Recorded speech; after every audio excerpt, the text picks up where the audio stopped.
Hey everybody, and welcome to the Crumb on Blue Roan. It is a wonderful, wonderful weekend, and this is the weekend of Memorial Day, and we are in a virtual world. So the kids have virtual schooling on Monday, so they're not going to be able to participate as much as they'll be online all day. I am going to celebrate today, which the kids are enjoying.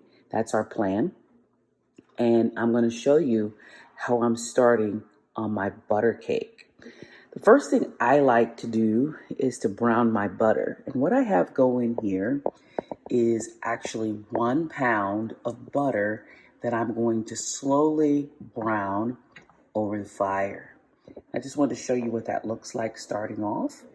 And then we're going to show you how it looks once it starts changing colors. So here we've gotten our butter, and you see it is really heated through now, and it has a beautiful white foam on the top. And you want to watch it really closely because just as soon as it gets like a brownish look to it, that's brown butter, and it adds like a nutty type flavor to it, or I hate to use the word smoked, but it just doesn't taste like plain old butter.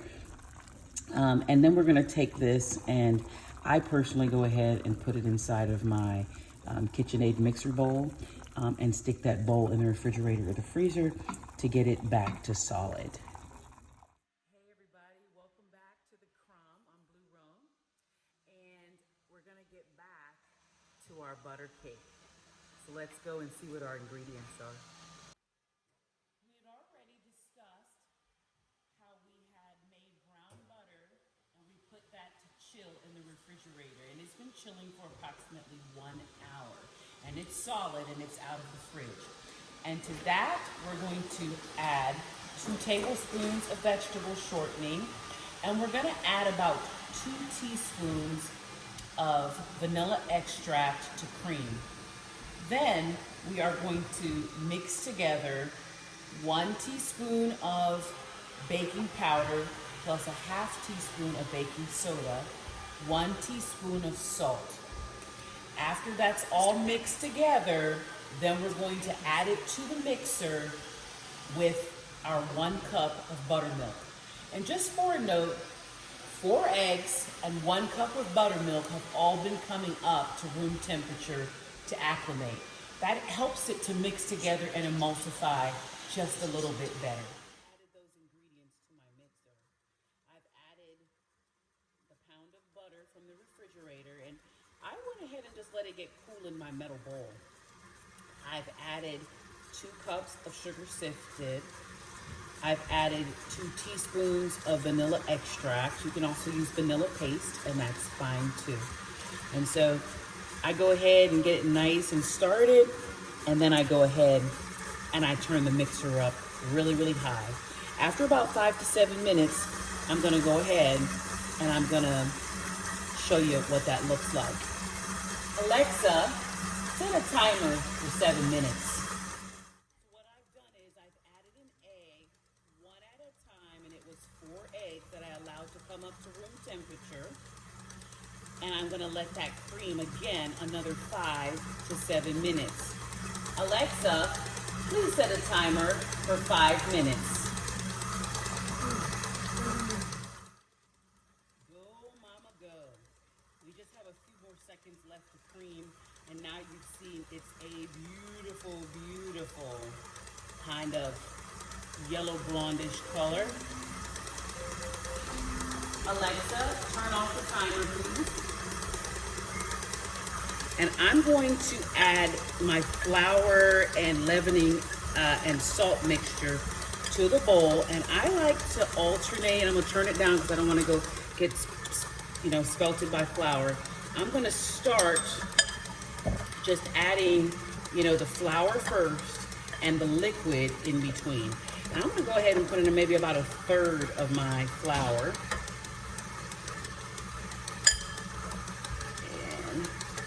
A good bit of that buttermilk.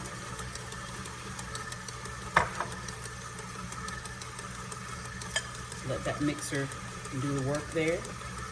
And just keep on adding. Here's some flour.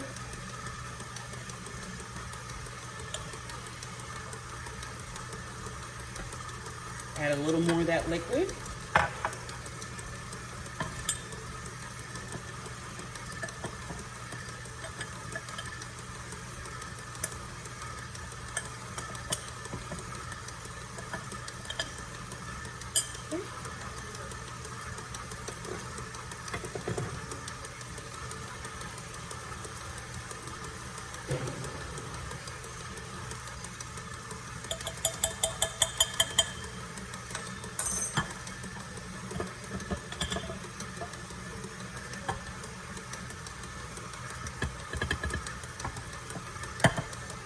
I'm gonna make sure I get all of that into the mixer.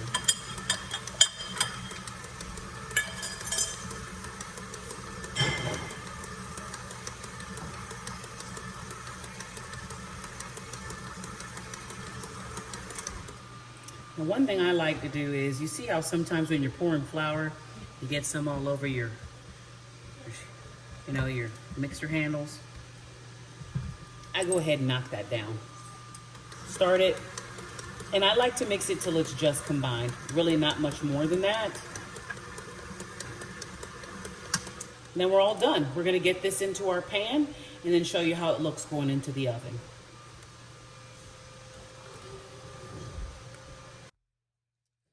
All right, so we're back, and what I'm getting ready to make is the topping to our butter cake. And what I have going here is about 4 ounces or 1 stick of butter that I have melted in the pan. I do let it come up to a really nice temperature and start to foam out a little bit, and then I turn it pretty much off. And to this, I'm going to add about 3 teaspoons of vanilla extract, 2 teaspoons to 3 teaspoons of water. And then I'm also going to add 1.25 cups of granulated sugar. And that should set up pretty nicely in that liquid. And this, oh my Lord, this is life. It's gonna be the glaze to our cake. So I'm just gonna keep on stirring that and make sure that it's good and dissolved. And if you need to, you can add a little more heat to it. It's perfectly fine.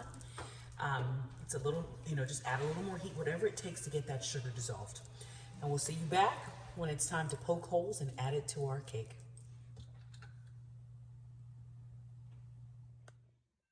Now here is a look at the cake that is coming out of the oven. I've been doing this oven, this baking here of this cake in the oven at 325. And in our oven on convection, it seems to take somewhere around 55 minutes. And here's a beautiful look at that cake. All right, so what I'm getting ready to do is I'm getting ready to poke some holes into my cake. This is important because this is how the goodness gets inside the cake. So I'm just gonna keep on poking and keep on poking all around this cake to allow that glaze to get down inside of that cake. Here we go. And as the cake cools, I'm just gonna let that glaze kind of just sit all over that cake and harden on there to create a nice, beautiful crust.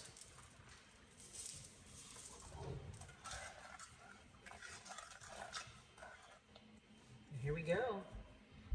There's that beautiful goodness. Let's get that all over that cake. And I just take it straight from the pot. I mean, ain't no need putting it in a bowl.